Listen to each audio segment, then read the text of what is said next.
confidences d'Arsène Lupin. Par Maurice Leblanc. Chapitre 1. Les jeux du soleil.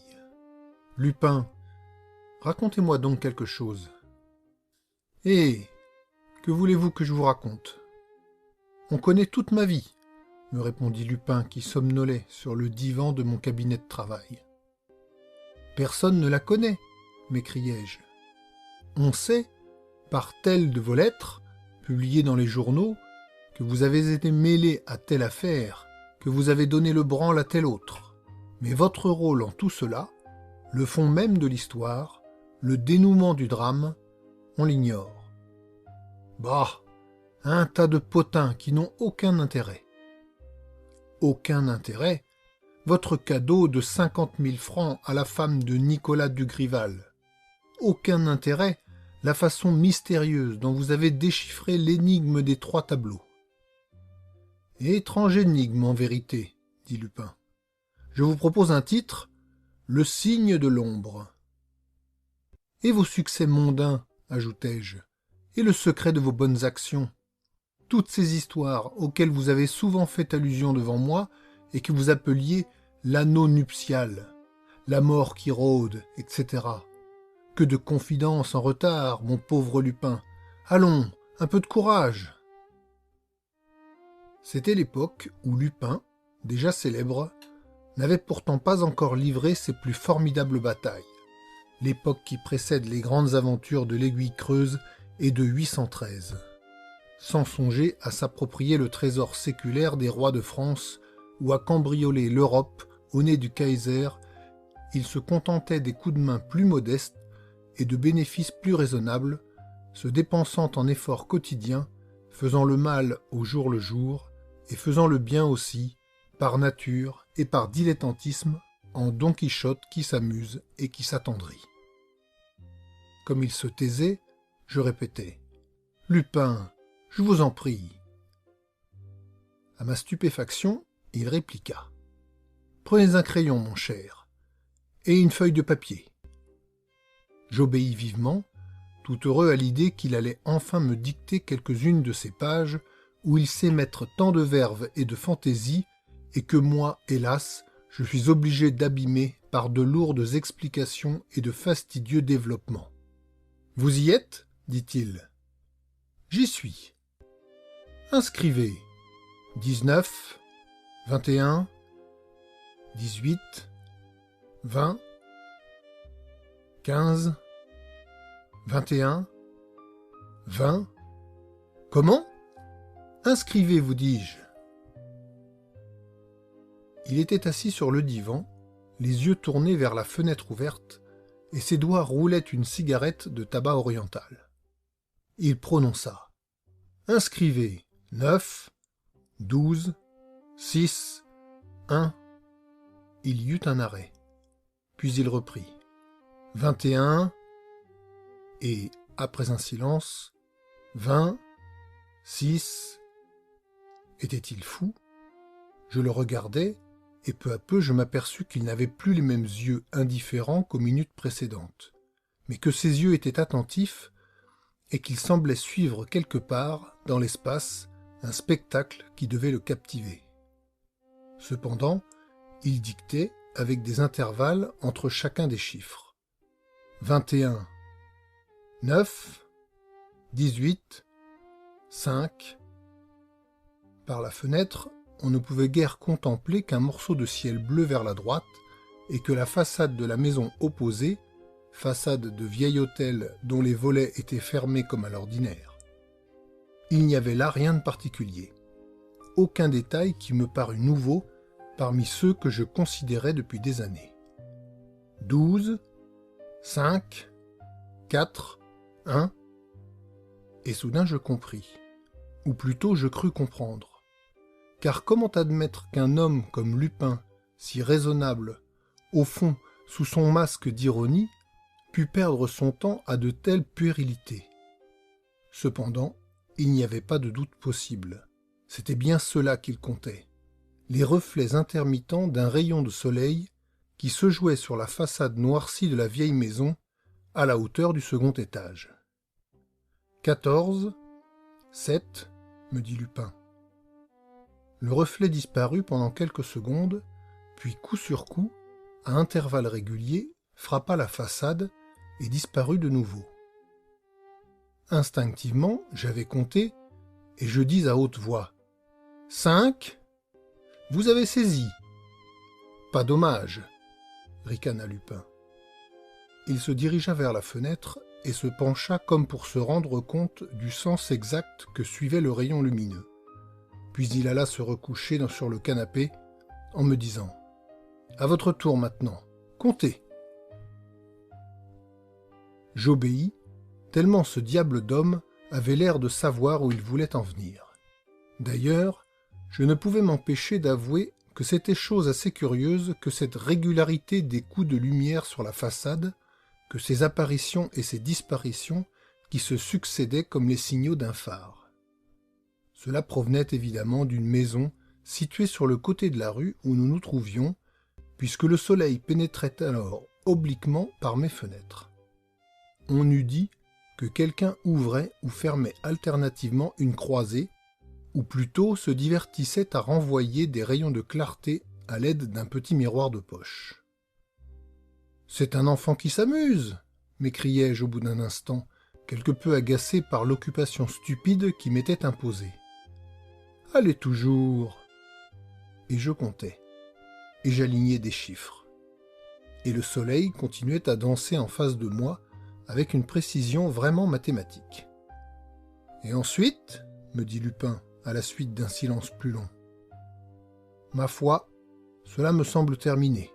Voilà plusieurs minutes qu'il n'y a rien. » Nous attendîmes, et comme aucune lueur ne se jouait plus dans l'espace, je plaisantai.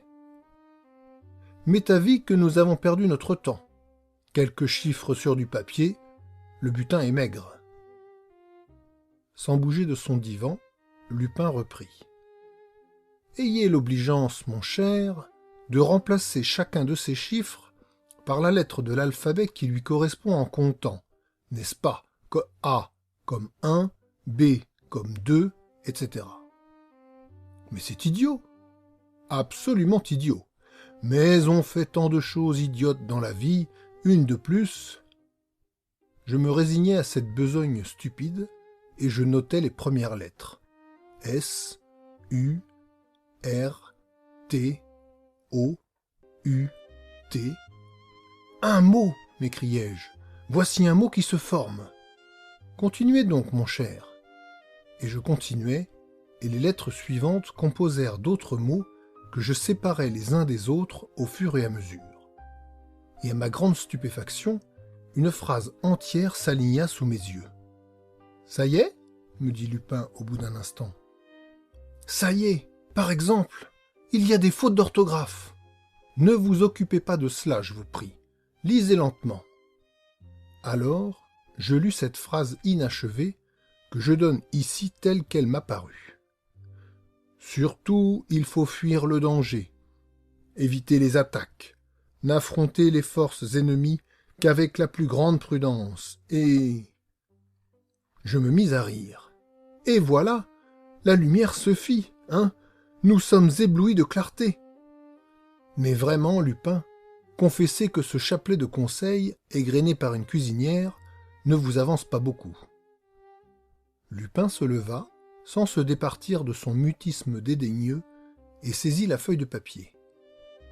Je me suis souvenu par la suite qu'un hasard, à ce moment, accrocha mes yeux à la pendule. Elle marquait 5h18.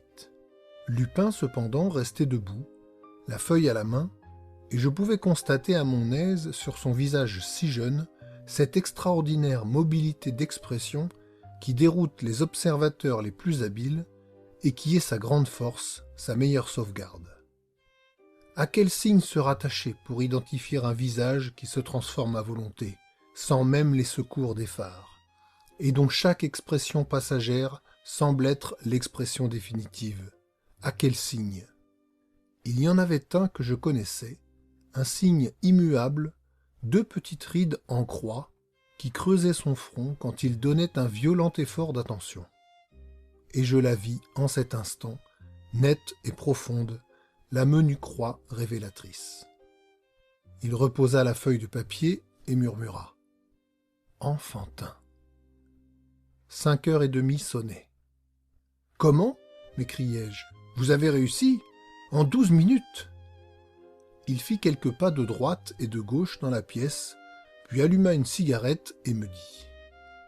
Ayez l'obligeance d'appeler au téléphone le baron Repstein et de le prévenir que je serai chez lui à 10h du soir. Le baron Repstein? Demandai-je. Le mari de la fameuse baronne? Oui. C'est sérieux? Très sérieux.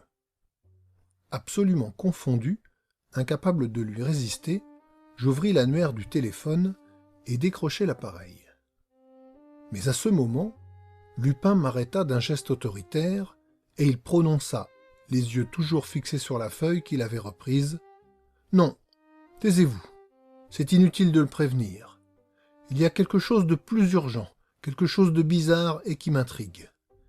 Pourquoi diable cette phrase est-elle inachevée? Pourquoi cette phrase est-elle... » Rapidement, il empoigna sa canne et son chapeau. « Partons. Si je ne me trompe pas, c'est une affaire qui demande une solution immédiate, et je ne crois pas me tromper. Vous savez quelque chose? Jusqu'ici, rien du tout. » Dans l'escalier, il passa son bras sous le mien et me dit « Je sais ce que tout le monde sait. Le baron Repstein, financier et sportsman, dont le cheval Etna a gagné cette année le derby d'Epsom et le Grand Prix de Longchamp, le baron Repstein a été la victime de sa femme, laquelle femme, très connue pour ses cheveux blonds, ses toilettes et son luxe, s'est enfuie voilà 15 jours, emportant avec elle une somme de 3 millions volée à son mari et toute une collection de diamants, de perles et de bijoux que la princesse de Berny lui avait confiés et qu'elle devait acheter. Depuis 2 semaines, on poursuit la baronne à travers la France et l'Europe, ce qui est facile, la baronne semant l'or et les bijoux sur son chemin. À chaque instant, on croit l'arrêter. Avant-hier même, en Belgique, notre policier national, l'ineffable Ganimard, cueillait dans un grand hôtel une voyageuse contre qui les preuves les plus irréfutables s'accumulaient. Renseignement pris, c'était une théâtreuse notoire, Nelly Darbel. Quant à la baronne, introuvable. De son côté, le baron Repstein offre une prise de 100 000 francs à qui fera retrouver sa femme. L'argent est entre les mains d'un notaire. En outre, pour désintéresser la princesse de Berny, il vient de vendre en bloc son écurie de course, son hôtel du boulevard Haussmann et son château de Rocancourt. Et le prix de la vente, ajoutai-je, doit être touché tantôt. Demain, disent les journaux. La princesse de Berny aura l'argent. Seulement, je ne vois pas, en vérité, le rapport qui existe entre cette histoire, que vous avez résumée à merveille, et la phrase énigmatique. Lupin ne daigna pas me répondre. Nous avions suivi la rue que j'habitais, et nous avions marché pendant 150 ou 200 mètres, lorsqu'il descendit du trottoir et se mit à examiner un immeuble, de construction déjà ancienne, où devaient loger de nombreux locataires. « D'après mes calculs, me dit-il, c'est d'ici que partaient les signaux, sans doute de cette fenêtre encore ouverte. Au 3e étage? Oui. » Il se dirigea vers la concierge et lui demanda « Est-ce qu'un de vos locataires ne serait pas en relation avec le baron Repstein? »« Comment donc? Mais oui, s'écria la bonne femme, nous avons ce brave monsieur Lavernoux, qui est le secrétaire, l'intendant du baron. C'est moi qui fais son petit ménage. Et on peut le voir? Le voir? Il est bien malade, ce pauvre monsieur. Malade? Depuis 15 jours, depuis l'aventure de la baronne. Il est rentré le lendemain avec la fièvre, et il s'est mis au lit. Mais il se lève? Ah, ça, je sais pas. Comment, vous ne savez pas? Non. Son docteur défend qu'on entre dans sa chambre. Il m'a repris la clé. Qui? Le docteur. C'est lui-même qui vient le soigner, 2 ou 3 fois par jour. Tenez, il sort de la maison il n'y a pas 20 minutes. Un vieux à barbe grise et à lunettes, tout cassé, Où allez-vous, monsieur ? Je monte. Conduisez-moi, dit Lupin, qui déjà avait couru jusqu'à l'escalier. C'est bien au 3e étage, à gauche. Mais ça m'est défendu, gémissait la bonne femme en le poursuivant. Et puis, je n'ai pas la clé, puisque le docteur... L'un derrière l'autre, ils montèrent les 3 étages. Sur le palier, Lupin tira de sa poche un instrument et, malgré les protestations de la concierge, l'introduisit dans la serrure. La porte céda presque aussitôt. Nous entrâmes. Au bout d'une pièce obscure, on apercevait de la clarté qui filtrait par une porte entrebâillée. Lupin se précipita, et dès le seuil, il poussa un cri. « Trop tard ! Ah ! Crebleu !» La concierge tomba à genoux, comme évanouie. Ayant pénétré à mon tour dans la chambre, je vis sur le tapis un homme à moitié nu qui gisait, les jambes recroquevillées, les bras tordus et la face toute pâle, une face amaigrie, sans chair, dont les yeux gardaient une expression d'épouvante et dont la bouche se convulsait en un rictus effroyable. « Il est mort, » fit Lupin, après un examen rapide. « Mais comment ?» m'écriai-je. « Il n'y a pas de traces de sang. »« Si, » répondit Lupin, en montrant sur la poitrine, par la chemise entr'ouverte, 2 ou 3 gouttes rouges. « Tenez, on l'aura saisi d'une main à la gorge, et de l'autre, on l'aura piqué au cœur. Je dis piqué, car vraiment, la blessure est imperceptible. On croirait le trou d'une aiguille très longue. » Il regarda par terre, autour du cadavre. Il n'y avait rien qui attirât l'attention, rien qu'un petit miroir de poche. Le petit miroir avec lequel M. Lavernoux s'amusait à faire danser dans l'espace des rayons de soleil. Mais soudain, comme la concierge se lamentait et appelait au secours, Lupin se jeta sur elle et la bouscula. « Taisez-vous, écoutez-moi, vous appellerez tout à l'heure. Écoutez-moi et répondez. C'est d'une importance considérable.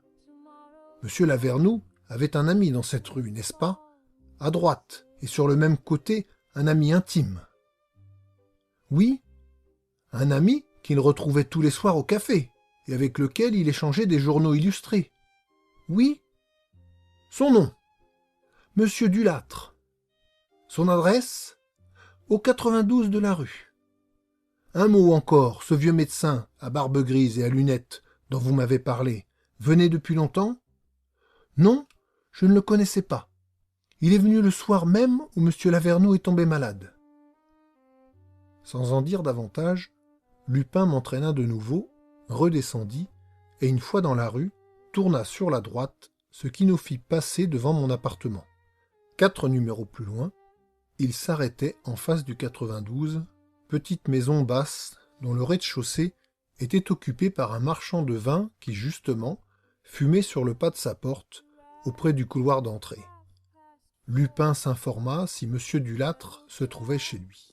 « M. Dulâtre est parti, » répondit le marchand. « Voilà peut-être une demi-heure. Il semblait très agité, et il a pris une automobile, ce qui n'est pas son habitude. Et vous ne savez pas où il se rendait? Ma foi, il n'y a pas d'indiscrétion. Il a crié l'adresse assez fort. « À la préfecture de police !» qu'il a dit au chauffeur. Lupin allait lui-même héler un taxi-auto quand il se ravisa et je l'entendis murmurer. « À quoi bon? Il a trop d'avance. » Il se demanda encore si personne n'était venu après le départ de M. Dulâtre. Si, un vieux monsieur à barbe grise et à lunettes qui est monté chez M. Dulâtre, qui a sonné et qui est reparti. « Je vous remercie, monsieur, » dit Lupin en saluant. Il se mit à marcher lentement, sans m'adresser la parole et d'un air soucieux. Il était hors de doute que le problème lui semblait fort difficile et qu'il ne voyait pas très clair dans les ténèbres où il paraissait se diriger avec tant de certitude. D'ailleurs, lui-même m'avoua. Ce sont là des affaires qui nécessitent beaucoup plus d'intuition que de réflexion. Seulement, celle-ci vaut fichtre la peine qu'on s'en occupe. Nous étions arrivés sur les boulevards. Lupin entra dans un cabinet de lecture et consulta très longuement les journaux de la dernière quinzaine. De temps à autre, il marmottait. Oui, oui, évidemment ce n'est qu'une hypothèse, mais elle explique tout. Or, une hypothèse qui répond à toutes les questions n'est pas loin d'être une vérité. La nuit était venue, nous dînâmes dans un petit restaurant, et je remarquai que le visage de Lupin s'animait peu à peu.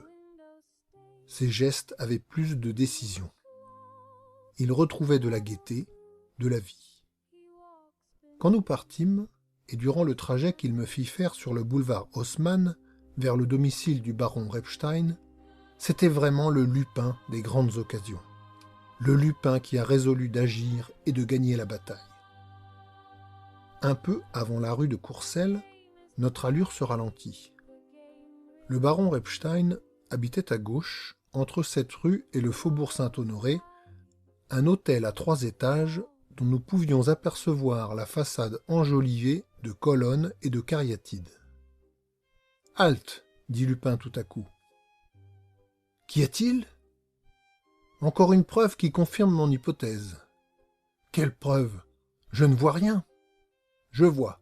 Cela suffit. » Il releva le col de son vêtement, rabattit les bords de son chapeau mou et prononça. « Crebleu, le combat sera rude. Allez vous coucher, mon bon ami. Demain, je vous raconterai mon expédition, si toutefois elle ne me coûte pas la vie. »« Hein ? Hé hé, je risque gros. D'abord, mon arrestation, ce qui est peu. Ensuite, la mort, ce qui est pis. Seulement... » Il me prit violemment par l'épaule. « Il y a une troisième chose que je risque. C'est d'empocher 2 millions. Et quand j'aurai une première mise de 2 millions, on verra de quoi je suis capable. Bonne nuit, mon cher. Et si vous ne me revoyez pas... » Il déclama. « Plantez un saule au cimetière, j'aime son feuillage éploré. » Je m'éloignai aussitôt. 3 minutes plus tard, et je continue le récit d'après celui qu'il voulut bien me faire le lendemain, 3 minutes plus tard, Lupin sonnait à la porte de l'hôtel Repstein.